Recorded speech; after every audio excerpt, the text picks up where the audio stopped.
Halo, semangat pagi semuanya. Pada kesempatan kali ini, saya akan menjelaskan final exam atau ujian akhir saya pada mata kuliah Pancasila untuk SDGs atau Sustainable Development Goals pada pendidikan berkualitas. Ada beberapa materi yang ingin saya sampaikan pada kesempatan kali ini, dimulai dari perkenalan, latar belakang, rumusan masalah, sampai dengan refleksi pribadi.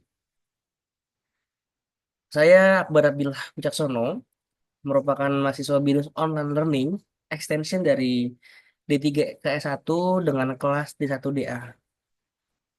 Saya akan coba mulai untuk menjelaskan terkait dengan latar belakang terlebih dahulu. Jadi, dalam Sustainable Development Goals Indonesia itu, pada tahun 2030, Indonesia menargetkan pendidikan berkualitas yang bertujuan untuk memastikan akses pendidikan yang inklusif, merata, dan berkualitas bagi semua orang.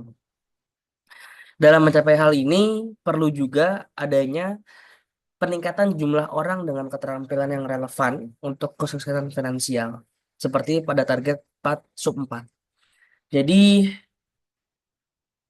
pada saat ini pun Indonesia masih banyak tantangan untuk mencapai SDGs ini, di mana angka pengangguran di Indonesia ini masih tinggi, sebanyak 7,47 juta jiwa masih menganggur, tidak memiliki pekerjaan. Jelas, hal ini menjadi tantangan Indonesia untuk mencapai SDGs dalam peningkatan jumlah orang relevan untuk kesuksesan finansial.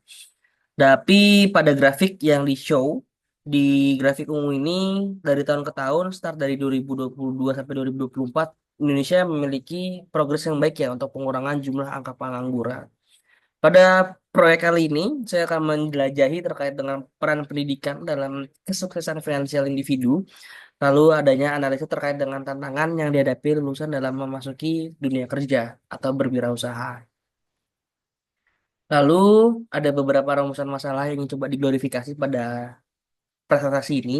Yang pertama adanya kesulitan apa saja yang dihadapi oleh lulusan SMA D31 untuk mendapatkan pekerjaan atau berwirausaha. Lalu adanya kompetensi apa saja sih yang dibutuhkan ya untuk menghadapi tantangan dunia kerja atau berwirausaha. Yang ketiga, ada program apa saja yang dibutuhkan tiap lulusan setiap dukungan untuk mendapatkan pekerjaan atau pembangun usaha sendiri atau kewirausahaan. Lalu yang terakhir ada coba kita juga glorifikasi apakah ada korelasi antara pendidikan yang dijalankan dalam menghadapi tantangan dunia kerja. Lalu setelah coba di observasi lapangan, melakukan wawancara dengan anggota tim kelompok dengan narasumber target di SMA D31, banyaknya permasalahan yang pertama itu terkait dengan finansial atau ekonomi. Itu yang pertama. Lalu yang kedua adanya minim keterampilan dalam dunia kerja di mana pada tiap lulusan SMA sampai S1 pun masih banyak yang belum memiliki keterampilan yang baik.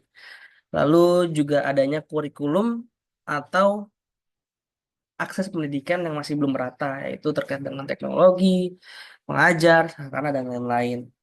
Dan ada beberapa juga dari narasumber memberikan saran seperti adanya pelatihan yang perlu dikolaborasikan antara pemerintah dengan swasta, lalu juga adanya fleksibilitas kurikulum dalam menghadapi perubahan zaman, dan juga perlunya investasi terhadap inovasi teknologi pendidikan dari sarana dan prasarana sendiri.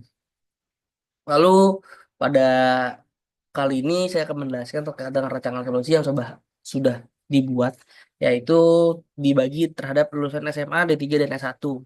Untuk lulusan SMA sendiri adanya pengembangan program pelatihan berbasis industri untuk meningkatkan daya saing lulusan SMA. Lalu ada akses pemodalan dan pelatihan bisnis bagi lulusan SMA, ekspansi beasiswa dengan kolaborasi swasta untuk pengadaannya untuk yang ingin berkuliah lebih lanjut. Lalu ada juga investasi terhadap teknologi pendidikan termasuk sarana dan prasarana. Lalu yang di tiga sendiri adanya pengembangan kurikulum yang lebih relevan dan adaptif dan menyesuaikan dengan tren industri ya.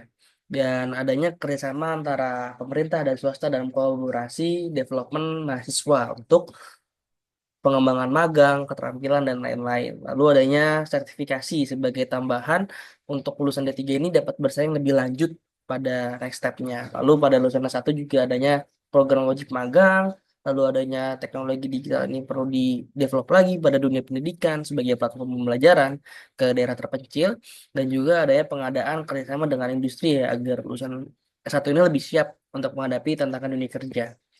Lalu terakhir, refleksi diri dari proyek ini, saya rasa ini meningkatkan kesadaran sosial bahwa pentingnya akses pendidikan ini masih belum merata.